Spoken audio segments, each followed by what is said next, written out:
Hello guys, today in this video we are going to talk about the poem on his blindness. Actually it is a sonnet and it is composed by John Milton. Guys, first of all, the introduction to the poem. On his blindness by John Milton is one of the finest sonnets by the great poet of England.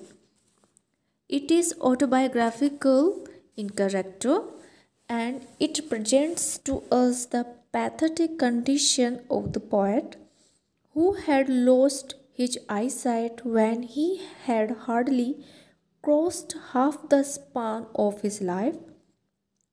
This sonnet is sublime in tone and expresses the poet's strong faith in the mercy of God. The poet believes that those persons who merely stand and wait and pray to God in silence are as good as votaries of God as these angels who pass over land and sea in carrying out the orders of the Almighty God. Guys, now the summary of the poem. This poem is about the poet himself. Milton has become blind.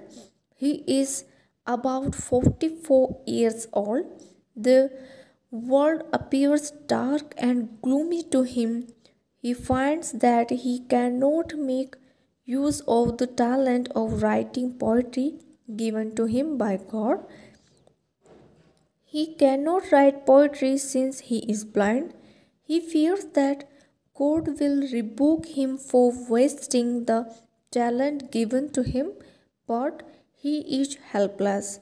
He asks a question: doth God exact the labor light denied? He feels it is wrong to expect him to write poetry now. Soon, Milton realizes that this is a foolish question. God does not expect his gifts back. He does not want us to do something for him. He has thousands of angels to serve him day and night. He only wants us have unquestioning faith in his wisdom. God is like a king. He has thousands of angels to serve him. Those people who only stand and wait also serve God. What is required is faith in God's wisdom and action. So, guys, this is the introduction and summary of the poem. Now, full text explanation. So, let us start from the line 1 to 8. When I consider how my life is spent, or half my days in this dark world and wide, and that one talent which is death to hide, lost with me useless, though my soul more pant to serve there with my Maker and present my true account, lest he, returning child, doth God exact day labor light denied, I fondly ask. The poet had lost his eyesight when he had hardly covered half the span of his life. This is the meaning of these 8 lines, that the poet had lost his eyesight. Now see, he is sad. The whole world appeared dark and gloomy to the poet. He thought that the gift of poetry, which had been conferred upon him by God, was almost leaving useless with him, for in his state of blindness he could not render any service to God by his poetic power. His soul was greatly inclined to write good poem in praise of the Almighty, and thereby present to him a true account of his poetic gift which he had bestowed on him. He wanted to write good poetry so that God may not snub his blindness. There was no help for the blind poet. Sometimes, being aggrieved in his heart, he would ask to himself in a complaining mood whether God required full work from a man who had been deprived of eyesight.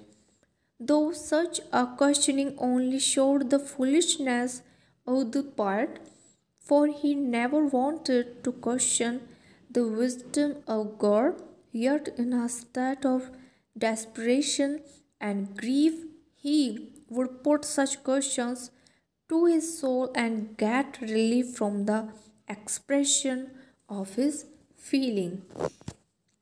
Now, guys, the next lines of this poem.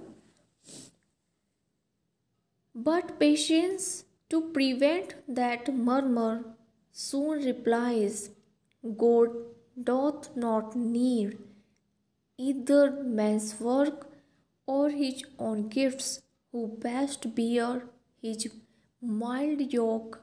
They serve him best, his state is kingly. Thousands at his bidding speed and post over land and ocean without rest.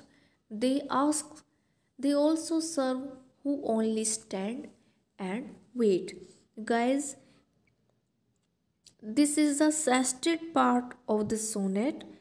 Mm, Patience consoles the blind poet by saying that God does not require man's labor nor the returning of his gifts.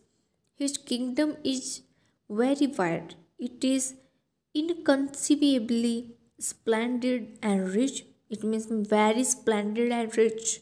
Thousands of angels are at his service. At the slightest command of God, they move over land and sea and carry out his wishes like faithful servants. Those persons who cannot render such an active service as the angels, but who only pray to God in silence and wait for His mercy, are equally His true and devoted servants. This feeling brings relief to the aggrieved heart of the poet, and he calmly resigns himself to the will of God. So, guys, this is the introduction, summary, and full explanation of the text of this poem. I hope you will like it. Thank you.